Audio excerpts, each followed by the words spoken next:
اعوذ باللہ من الشیطان الرجیم بسم اللہ الرحمن الرحیم الحمد للہ والصلاة علی اہلہا۔ السلام علیکم ورحمۃ اللہ وبرکاتہ۔ آؤ کتاب پڑھیں۔ صحیفہ کربلا جو کربلا کے عنوان سے بہت ہی عظیم کتاب ہے، اس کو پیش کرنے کی سعادت حاصل کر رہے ہیں۔ بہت سارے صفحات یعنی 476 صفحات ہم نے آپ کی خدمت میں صحیفہ کربلا کے پیش کر دیے ہیں۔ ظاہر سی بات ہے یہ ایک نئے طریقے کا ایک قدم ہے، اور ہر نیا کام یقیناً دیر لگتی ہے اس کو پہنچنے میں، سمجھنے میں، لیکن یہ ایک پہل ضرور ہے، لیکن بہت مفید اور کارآمد پہل ہے۔ لہذا اس سلسلے میں آپ اپنی بہت مصروف زندگی میں سے 20-25 منٹ ضرور نکالیے اور کتاب کا مطالعہ ضرور کیجیے۔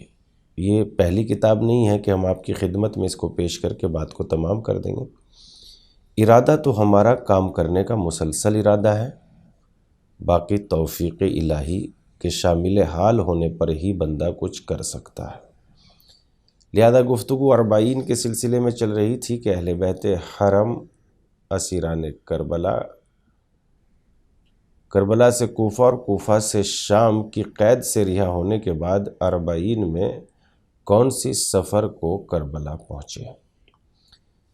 ان حالات سے متعلق کئی قول ہم نے آپ کی خدمت میں پیش کر دیے تھے، اور صفحہ نمبر 476 تک ہماری گفتگو ہو چکی تھی۔ ابھی ہم صفحہ نمبر 490 تک گفتگو کا ارادہ رکھتے ہیں، باقی جہاں تک ٹائم لے جا سکے وہاں تک گفتگو کریں گے۔ آئیے گفتگو کو شروع کرتے ہیں۔ تیسرا قول، اہل بیت حادثہ کربلا کے 1 سال کے بعد۔ تیسرا قول یہ ہے کہ اہل بیت حادثہ کربلا کے 1 سال بعد سن 62 ہجری میں 20 صفر کو کربلا پہنچے۔ قمقام زخار کے مؤلف کہتے ہیں مسافیت کے لحاظ سے حرم سید الشہداء کا 40 کے دن سن 61 ہجری میں کربلا معلیٰ پہنچنا مشکل ہی نہیں بلکہ خلاف عقل ہے، کیونکہ امام حسین نے روز عاشوراء شہادت پائی، اور ابن سعد اپنے کشتوں کو دفن کرنے کے بعد مزید 1 روز وہاں ٹھہر گیا۔ 11 محرم کو وہاں سے کوفہ کی جانب چلا، اور کربلا معلیٰ سے کوفہ سیدھا راستہ تقریباً 8 فرسخ ہے۔ چند روز عبید اللہ بن زیاد نے اہل بیت کو اس لیے کوفہ میں روکا تاکہ قبائلی صورت حال کو دیکھ کر خاموش بیٹھ جائیں۔ اس کے بعد یزید ابن زیاد کو لکھا کہ اسیروں کو دمشق بھیج دو۔ ابن زیاد نے بھی حران اور جزیرہ اور حلب کے راستے سے شام بھیجا، اور کوفہ سے شام کا سیدھا راستہ 150 فرسخ ہے۔ اور پھر شام پہنچنے کے بعد 6 ماہ تک اہل بیت کو قید رکھا گیا، یہاں تک کہ یزید کے جنونی غصے کی آگ ٹھنڈی ہوئی، اور جب اسے یہ اطمینان ہو گیا کہ لوگ اب شورش نہیں کریں گے تو اس نے امام زین العابدین السلام کو اہل حرم کے ساتھ مدینہ لوٹنے کی تائید کی۔ پھر یہ وقائع 40 روز میں کیونکہ وجود میں آ سکتے ہیں، یقیناً اہل بیت دوسرے سال میں ہی کربلا پہنچے۔ جو شخص بھی اس مسئلے پر غور کرے گا وہ ضرور مؤلف کی تائید کرے گا۔ جابر بن عبداللہ بھی سن 62 ہجری میں کربلا کی زیارت سے مشرف ہوئے۔ جابر کا شرف یہ ہے کہ صحابہ کبار اور مخلص سوگواروں میں سے وہ اولین شخص ہے جس نے یہ سفر کیا اور یہ سعادت پائی۔ کفا بہ فخراً، مؤلف کا یہ قول منفرد ہے، کہتا ہے کہ اس سے عہدہ برآ ہوتا ہوں۔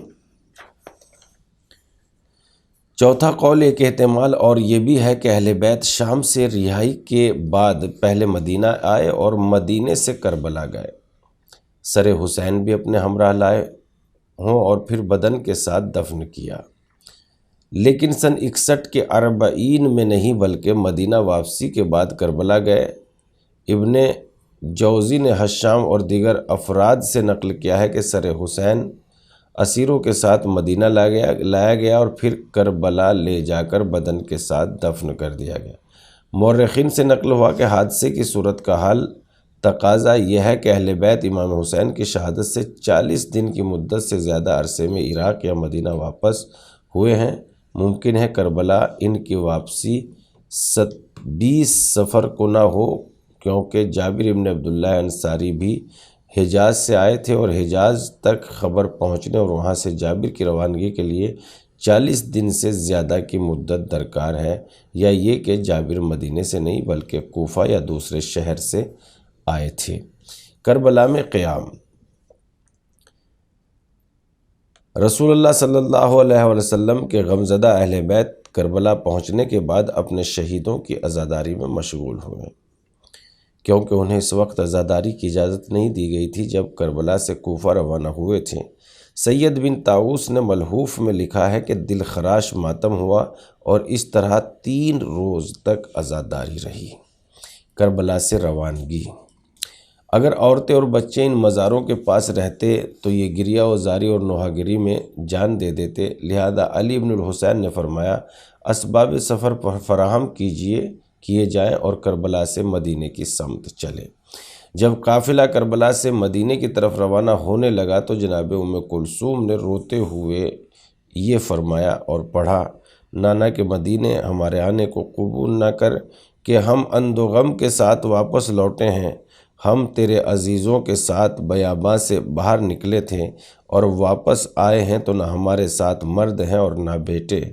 نکلتے وقت ہماری ایک جماعت تھی اور لوٹنے پر سربرہنہ لٹے ہوئے ہیں، بظاہر خدا کی پناہ میں تھے اور اب لوٹے ہیں۔ تو بھی ظالموں اور ان کے پیمان شکنوں سے خوف زدہ ہے۔ ہمارے انیس و معین حسین تھے اور آئے تھے تو حسین کو کربلا میں سونپ کر آئے ہیں۔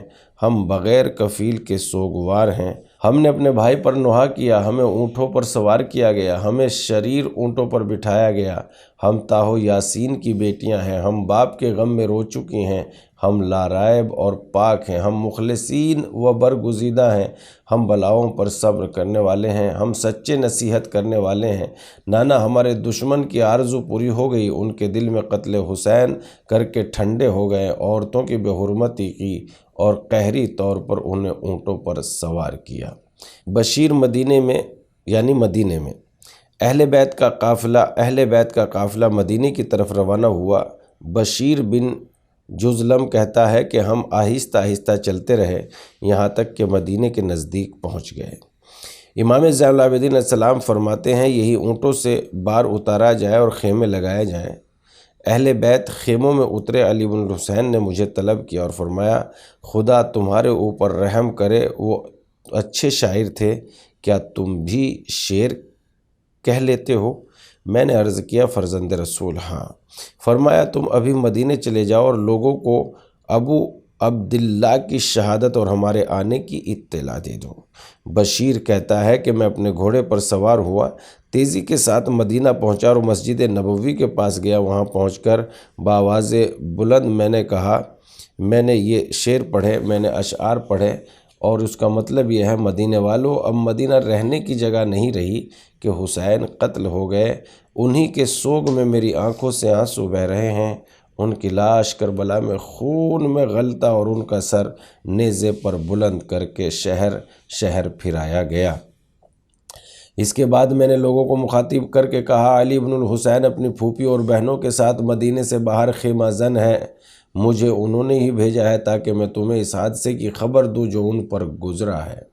جب میں نے اہل مدینہ کو یہ خبر سنائی تو مدینے میں ایسی کوئی عورت نہیں تھی جو روتی پیٹتی اپنے گھر سے باہر نہ نکل آئی ہو۔ مسلمانوں میں اس دن سے زیادہ المناک دن نہیں دیکھا اور نہ اس طرح یک زبان و یک دل ہو کر مردوں کو روتے ہوئے دیکھا۔ اسی وقت میں نے سنا کہ ایک عورت حسین پر اس طرح نوحہ کر رہی ہے، اے خبر دینے والے، خبر دی ہے کہ میرا سید و سردار مارا گیا، جس سے میرا دل تڑپ اٹھا۔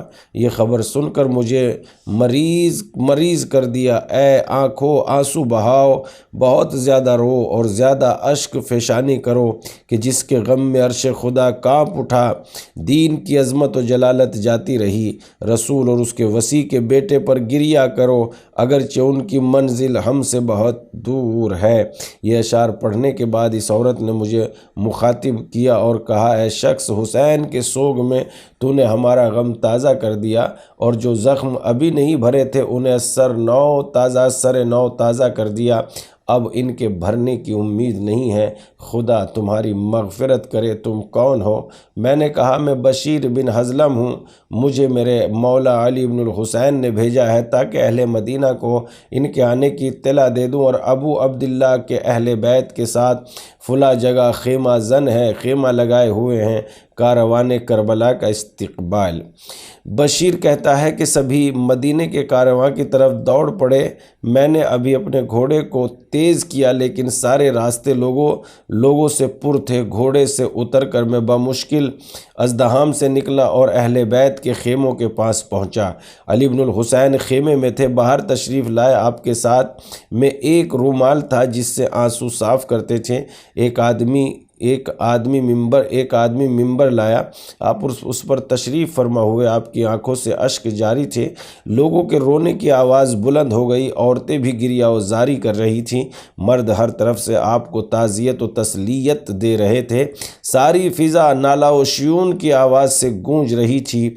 امام زین العابدین علیہ السلام نے اپنے ہاتھ کے اشارے سے انہیں خاموش کیا اور یہ خطبہ پڑھا، الحمدللہ رب العالمین مالک یوم الدین باری خلائق اجمعین الذی بادر تفع فی السماوات الاولی قربا فشہد النجوہ۔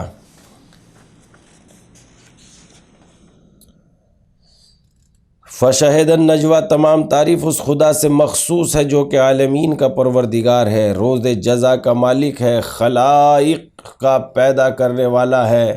وہ اتنا دور ہے کہ گویا آسمانوں میں بلند ترین مرتبہ پر ہے، بشر کی عقل و فکر کے بلند پروازوں کی دست رس سے باہر۔ وہ اتنا قریب ہے کہ سرگوشیوں کو سنتا ہے۔ بڑی بڑی سختی اور حوادث زمانہ، دل خراش مصائب، دل گزار بلاؤں، رنج و علم پر میں خدا کی حمد کرتا ہوں۔ اے لوگو، خدائے متان نے کہ ساری تعریف اسی سے مخصوص ہے، ہمیں بڑی مصیبتوں میں مبتلا کیا، اسلام میں عظیم رخنہ پیدا ہو گیا، اور ابو عبداللہ الحسین اور ان کی اطرت جام شہادت سے سرشار ہو چکی۔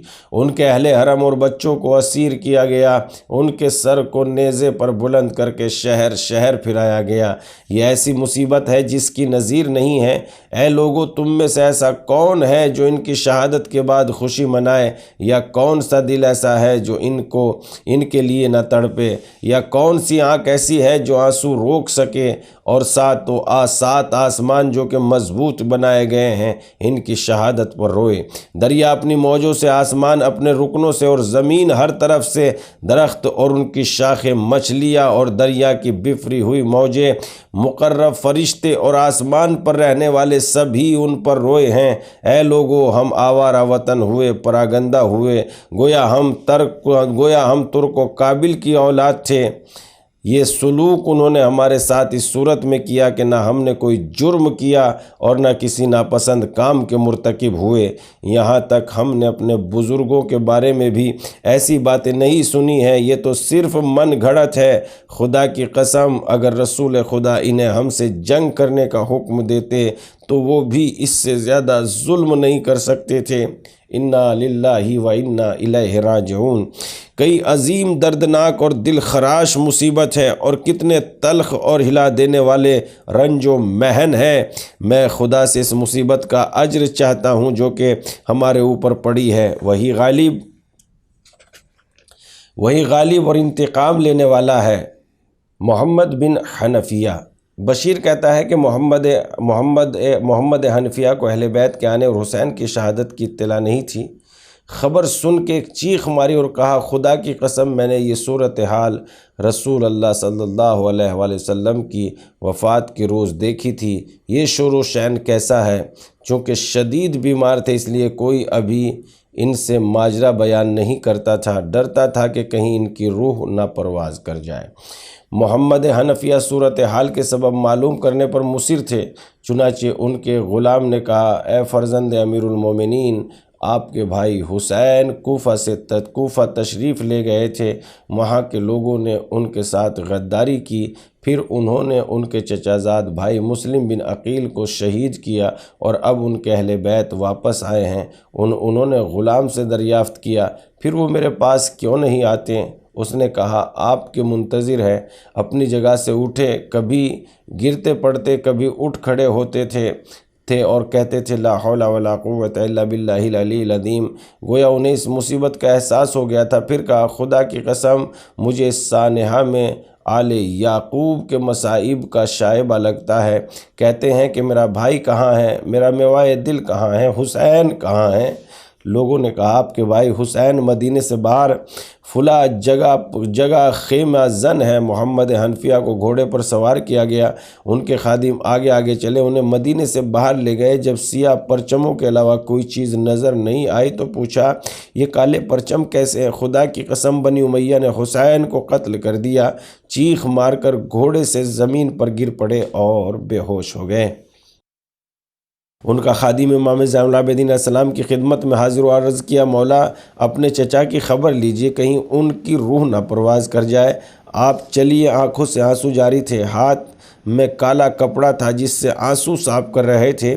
آپ اپنے چچا محمد حنفیہ کے سرہانے پہنچے اور ان کا سر اپنے زانوں پر رکھ لیا۔ جب محمد بن حنفیہ کو ہوش آیا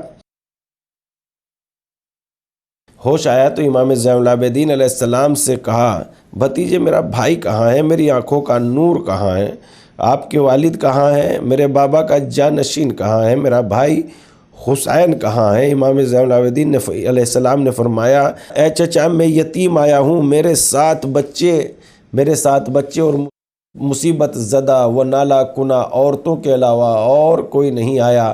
اے چچا اگر آپ اپنے بھائی حسین کو دیکھتے تو کیا کرتے؟ انہوں نے لوگوں سے مدد مانگی مگر کسی نے مدد نہیں کی اور تشنلب شہید کر دیے گئے۔ محمد بن حنفیہ چیخ مار کر بے ہوش ہو گئے۔